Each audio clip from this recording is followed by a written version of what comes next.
Trading can often feel extremely confusing. Which time frame is the best one to use? What strategy do I follow? Am I getting in with the momentum or am I waiting for a pullback?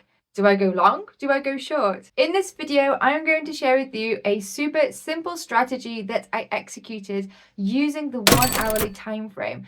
This can be used whether you are an active day trader, or it can also be used around a full-time job if you are limited on time during the day. I used this simple strategy trading the DAX, the German index market. But it is a universal strategy that you can apply to different markets. It doesn't use anything overly technical. I don't even incorporate many indicators. If you'd like to find out more, keep watching. Make sure to like and subscribe to my channel and join me on the computer.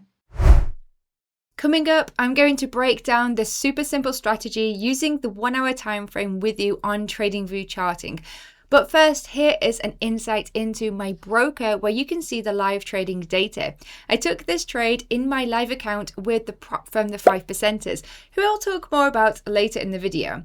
I want to draw your attention to the 3 rows in front of you, all taken on the 23rd of June. I took 2 losers before I took my winning trade, but my winner was larger than my loser. Using a positive profit-loss ratio, I managed to still finish up in my account, $132.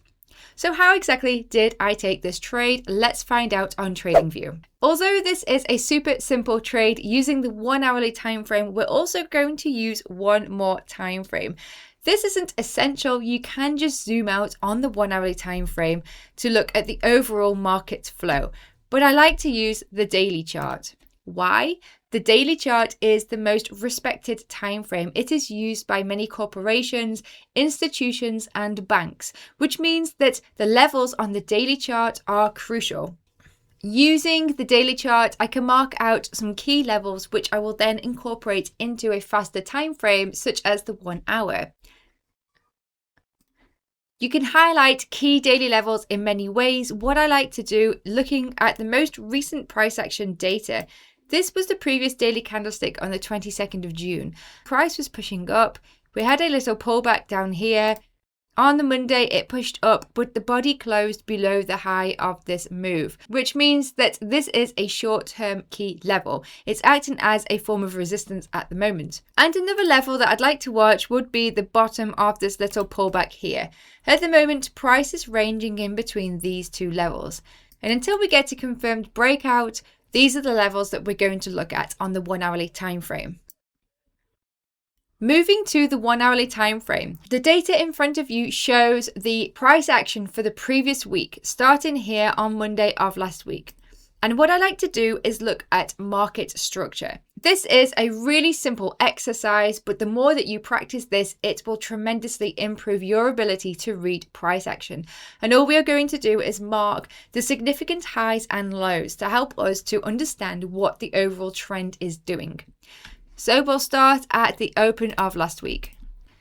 Price pushed up and it made a high, and then it pushed down and made a low. Until these get broken, it hasn't formed a trend. On Tuesday of last week, price pushed up and made a high. It then pushed down and it closed below the low. So we're having these expanding pivots. There is no confirmation as to whether we are in an uptrend or a downtrend, which is quite a choppy bit of price action and a risky place to trade. But it does create this key daily level that we looked at before on the daily time frame. From this move, price pushes up. It's still ranging underneath this level here, which actually becomes the key daily level. We get a close at this level last Friday, and on Friday we get a break above it and a new high forming up here. This would lead me to believe that price is steadily moving higher. We then get another low level form here. Price pushes up on the Monday morning, the 22nd of June, and we get a close here. It doesn't break this previous high, which means this one's not a confirmed low. We are still using these range points here from the daily time frame. The interesting thing to note is, although we get the strong bullish candlestick up, we get this weak bearish candlestick forming, where it's making a double top pattern. It cannot break this previous high, and this bearish candlestick is showing weakness at this level. Moving price on to 6 o'clock Tuesday morning, just before the London breakout session. And we can see that during the Asian session, we got this very strong bearish candlestick down.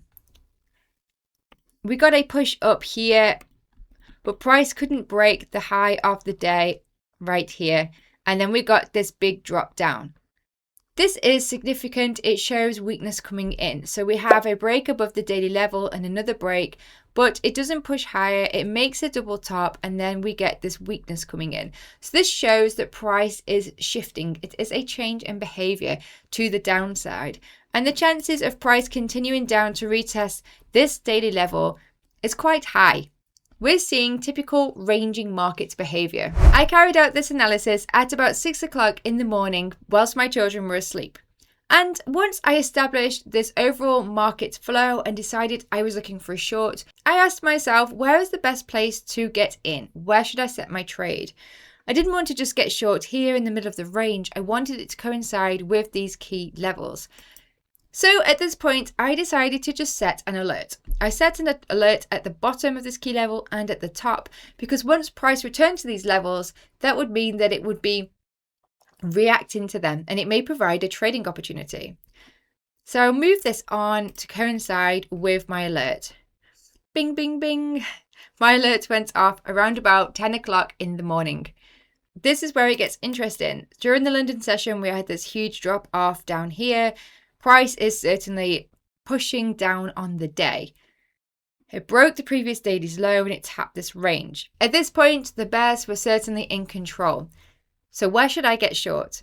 This is where I use my Fibonacci retracement tool. This is my favorite tool for getting into a trade following the trend but looking for a pullback. I decided to place the tool at the highest point of the day. If in doubt, always return to market structure. Price opened at this point here. It pushed down.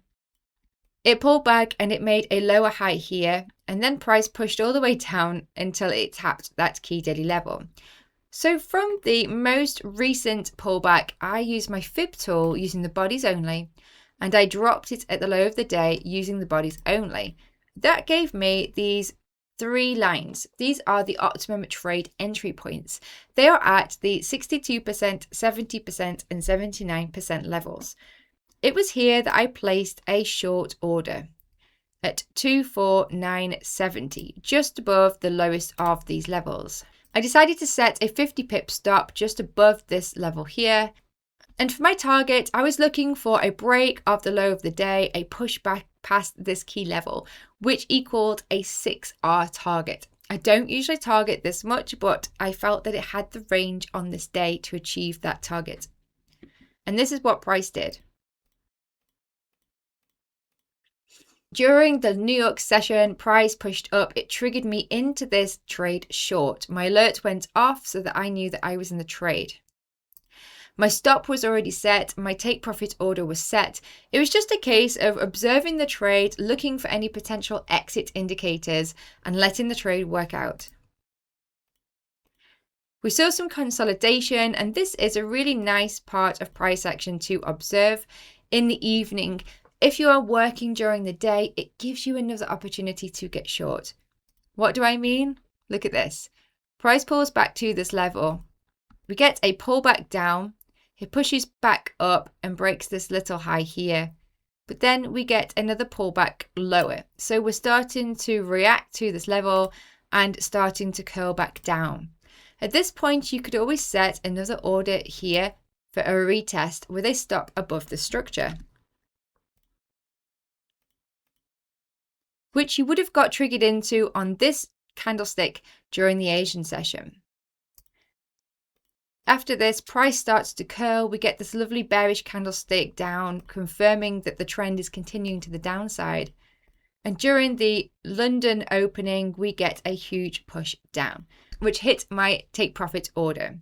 I set this trade pretty much in the morning. It resolved itself the following morning. I held this for 24 hours thereabouts. Price continued to trade during the Wednesday, and then Thursday morning it curls back up and it comes back up.